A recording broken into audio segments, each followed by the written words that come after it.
2026 Chevrolet Monza zamonaviy dizayn, qulaylik va tejamkorlikni birlashtirgan yangi avlod sedan sifatida e'tiborni tortadi. Ushbu model tashqi ko'rinishda silliq chiziqlar, agressiv old panjara va LED kunduzgi chiroqlar bilan yanada jozibador bo'lib ko'rinadi. Aerodinamik shakl nafaqat dizayn, balki yoqilg'i tejamkorligiga ham ijobiy ta'sir ko'rsatadi. Salon qismi keng va ergonomik bo'lib, yuqori sifatli materiallardan foydalanilgan. Haydovchi va yo'lovchilar uchun qulay o'rindiqlar uzoq safarlarda ham charchoqni kamaytirishga yordam beradi. Markaziy konsolda katta sensorli multimedia ekran joylashgan bo'lib, Apple CarPlay va Android Auto tizimlarini qo'llab-quvvatlaydi. Raqamli asboblar paneli barcha muhim ma'lumotlarni aniq va tushunarli tarzda ko'rsatadi.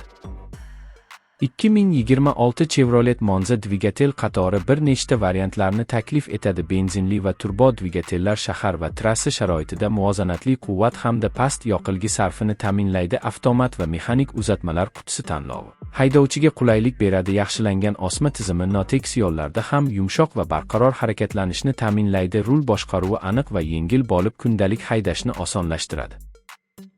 Xavfsizlik masalasida ham Monza zamonaviy talablarga javob beradi. Avtomobil old va yon xavfsizlik yostiqchalari, ABS elektron barqarorlik tizimi va tortish nazorati bilan jihozlangan. Ayrim komplektatsiyalarda adaptiv kruz nazorati, yo'lni ushlab turish yordamchisi va avtomatik favqulodda tormozlash tizimi mavjud. Bu texnologiyalar haydovchi va yo'lovchilar xavfsizligini yuqori darajada ta'minlashga xizmat qiladi.